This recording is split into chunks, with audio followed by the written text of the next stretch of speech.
자, 올바른 건강 정보 들어보도록 하겠습니다. 한진호 원장님의 건강 플러스 시간이 돌아왔습니다. 네, 오늘은요 알코올성 간 질환에 대해서 알려주신다고요? 네, 그렇습니다. 그 직장 다니시는 분들 1년 내내 회식 많이 있죠. 요즘 날씨가 더우니까 퇴근하고 나서 또 시원한 맥주 한잔 하시는 분들도 많이 있고, 또 휴가철 아닙니까?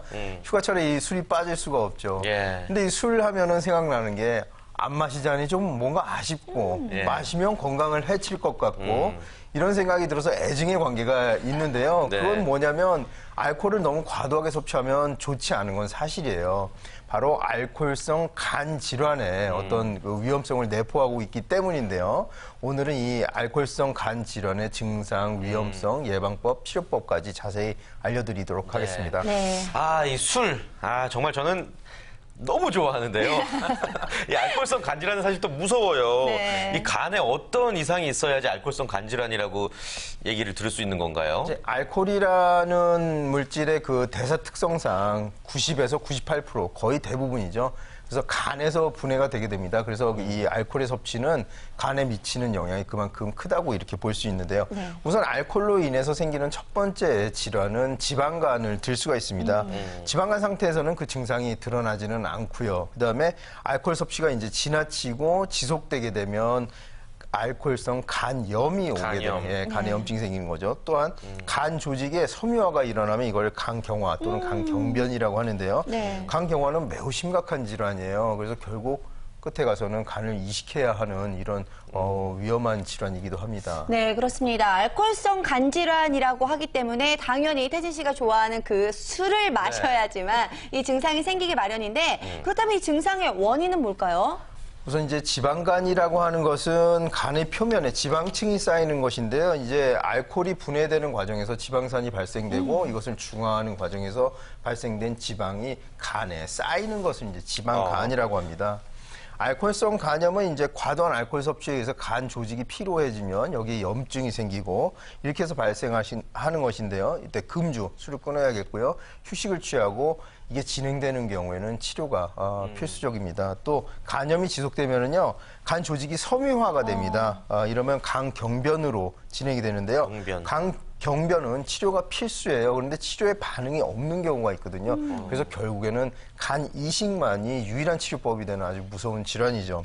알코올을 매일 40g에서 80g 정도 섭취하는 경우에 알코올성 간 질환이 나타나기 쉬운 것으로. 소주 한 몇 잔 정도죠? 소주 한 병이 한 40g 정도 되는 거죠. 매일 한 병이나 두 병 정도를 1년 이상 섭취하게 되면 이 위험군에 들 수가 있고요. 주의해야 될 게 우리가 손쉽게 구할 수 있는 해열제라든지 진통제가 간독성이 있는 것들이 있거든요. 근데 이렇게 장기간 술을 마시면서 이런 약을 혼용하는 것 또한 주의하셔야 합니다. 굉장히 무서워지네요. 그 자각 증상 같은 거 없습니까? 지방간은요? 우선 알코올성 지방간은 자각 증상이 거의 없고요. 심한 경우에는 이 늑골, 오른쪽 늑골 밑을 눌렀을 때 압통이 오는 경우가 있어요. 간이 부었다. 우리가 뭐 흔히 말하는 간탱이가 부었다. 이거랑은 조금 다른 얘기인데요. 초음파를 보면 확실히 이제 알 수가 있죠. 알코올성 간염은 초기에는 거의 증상이 없을 수 있지만 권태감이라든지 피로감, 식욕부진, 발열, 거의 감기 몸살과 그 증상이 비슷한데요. 결국에는 복수가 차서 배가 부어오른다든지 황달로 눈이나 얼굴이 누렇게 변하게 됩니다.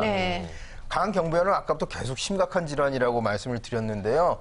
복수, 그러니까 배에 물이 차고 그다음에 식도 정맥류에 의해서 출혈이 되게 되면은 피를 토하거나 간성 혼수라고 해서 그 단백질 대사가 이루어지지 않아가지고 혼수 상태가 되기도 합니다. 네, 이야기를 들으면 들을수록 저는 너무너무 끔찍해지는데 술 오늘부터 안 드시겠어요? 진짜로 아파요. 늑골 아래 누르니까. 어떡해요.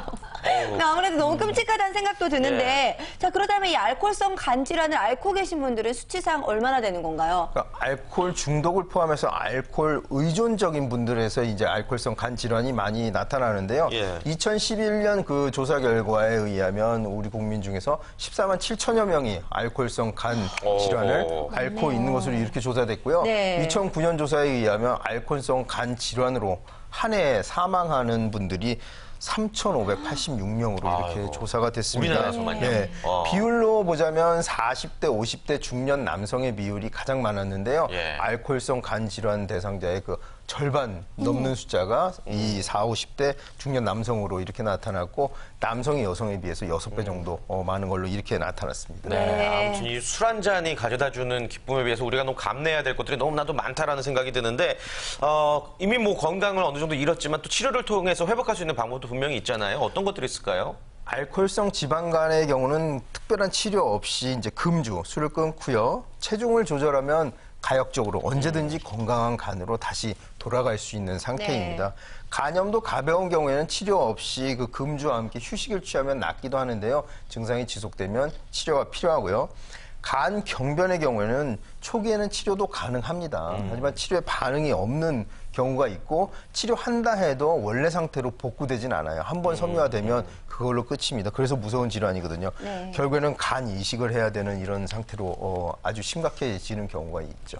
그렇다면 한의학적으로는 이런 부분에 대해서 어떻게 보시나요? 한의학적으로 이제 지방간이라든지 간염이 왔을 때는 생간건비, 즉 간을 살려주고 소화기관, 소화 기능을 올려주는 이런 치료를 하게 되는데요.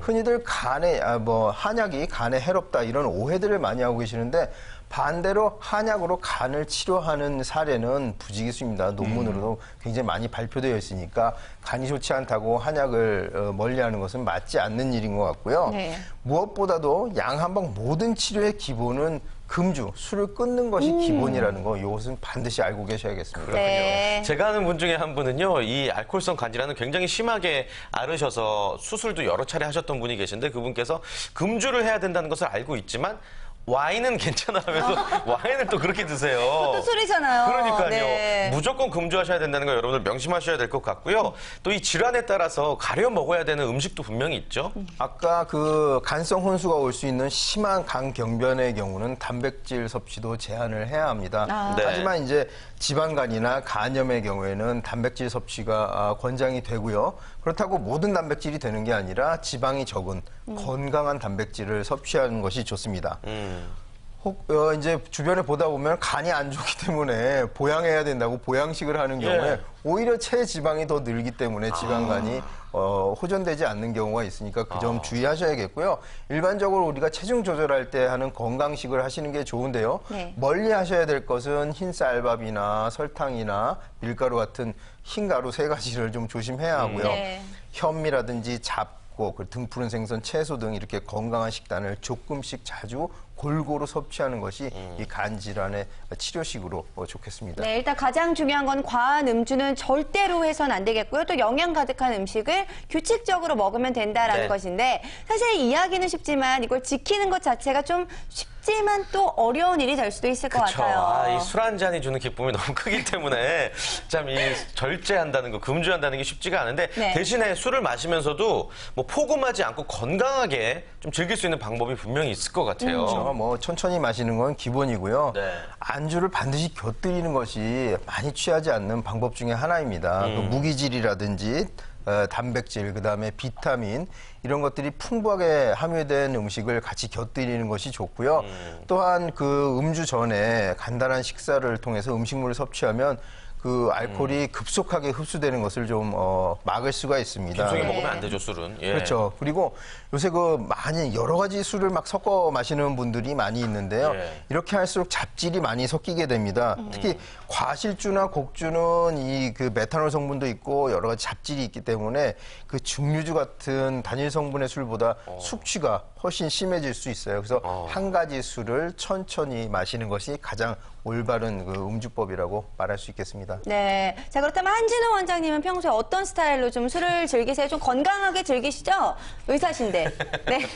매우 달리는 편인데요. 앞으로 이제 주의하려고 합니다. 이제 속도를 지켜가. 무엇보다 중요한 것은 네. 총량이에요. 내가 알코올을 얼만큼 마시느냐. 그래서 소주의 경우 남자는 4잔 정도. 그렇다고 태진 씨 같이 그라스로 4잔 말고 소주잔으로 4잔 정도. 원장님 제가 여러 가지 지켜드리고 있는데 너무 멋있네요. 여성은 그 절반, 2잔 정도 이렇게 소주잔으로 네. 드시는 것이 그 적당한 알코올 섭취량이고요. 각자의 그 건강 상태에 따라서 그 양은 조절해야겠습니다. 그래요. 네. 우리 두 분께서도 술자리라든지 뭐 친구들과의 친목 도모에 술 빼놓을 수 수 없잖아요. 좀 나만의 건강하게 마시는 방법 있으시면 좀 알려주세요. 배영찬 팀장님 어떠세요? 저는 뭐 안주는 참 많이 먹는 것 같아요. 안주를 많이 먹는다. 네, 근데 안주를 많이 먹는데 튀김 안주를 많이 먹어요. 아이고, 그런 것도 피해야 되고. 좋지 않죠. 네. 네. 건강한 방법 알려달라니까요. 건강 방법이 따로 없어요. 네. 네, 저도 좀 달릴 때는 좀 많이 달려서 네, 소주 2병까지도 뭐 먹을 때가 있어요. 네. 네, 정신없죠 뭐. 일단은 피하는 게 가장 좋은 방법일 네. 것 같습니다. 이재현 대표님 어떠세요? 저는 좀 이걸 분간하려고 합니다. 그러니까 저도 술자리 되게 좋아하는데요. 네. 지금 술을 즐기고 있는 것인가 아니면 이 술자리에 어우러지는 분위기를 내가 정말 즐기고 있는 것인가 이걸 좀 지각을 하려고 해요. 그래서 사실 저에게 더 즐거움을 주는 건 그 자리의 분위기거든요. 네. 그래서 술보다 대화를 좀 많이 하려고 하다 보면 그 대화에 빠져서 술 이렇게 많이 마시고 이런 건 좀 덜해지는 것 같습니다. 그게 어떻게 보면 저에게 맞는 즐거운 어떤 술 마시는 법이 아닐까 생각이 들어서 그 방법을 좀 유지하고 있습니다. 네. 네. 한준호 원장님의 말씀보다 더 신뢰가 가는 것 같아요. 네, 농담이고요. 그렇네요. 네. 예. 아무튼 오늘도 술 약속이 있으신 분들 참 많으실 것 같습니다. 그분들을 위해서 마지막으로 현실적인 조언 한 말씀 부탁드릴게요. 방송하면서 반성이 많이 됩니다. 이 술 저도 참 좋아하는데요. 제가 한번 개인적인 견해로는 사람이 평생 동안 어떤 행위를 할 수 있는 양이 총량이 정해져 있다는 느낌을 제가 개인적으로 하고 있어요. 그래서 술을 좋아하시는 분들도 한꺼번에 너무 많이 마시면 이 즐길 수 있는 시간이 단축될 거라고 생각합니다. 그래서 술을 좋아하시는 분들은 조금씩 길게 즐길 수 있도록 이렇게 건강한 음주 하시기 바랍니다. 네, 자 오늘 건강 플러스를 통해서 알코올성 간 질환에 대해서 알려드렸는데요. 네. 자 여러분들도 참고하셔서 건강한 음주 하시길 바랄게요. 자, 이렇게 해서 오늘 잔매거진 저희가 준비한 소식은 여기까지입니다. 네, 오늘 함께해 주신 이재현 대표, 백영찬 팀장, 한진우 원장 모두 감사드립니다. 고맙습니다. 그렇습니다.